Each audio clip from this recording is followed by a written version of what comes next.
Walang malaking mali sa'yo. Walang malaking kulang sa'yo. You don't have to be perfect, to be beautiful.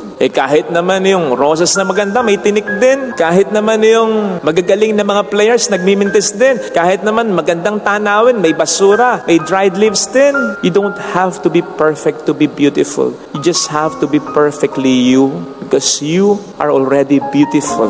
Yung mga kakulangan, kapintasan mo, bahagi yan ng kagandahan mo sapagkat minarapat ng Diyos na maging bahagi ito ng pagkatao. Again, no one is perfect. May mga kakulangan tayo. At yung kakulangan na yan, talagang dinesign ng Panginoon yan para kompletohin ka ng taong magmamahal sa iyo. Kung paanong kukompletohin mo rin ang kakulangan sa taong mamahalin mo. Pero hindi ibig sabihin, necessary dapat asawa mo. Tama namang iba yung pagmamahal ng isang asawa. Pero, kaya mo nasabi ang iba ang pagmamahal ng isang asawa, iba rin ang pagmamahal ng isang ina, ng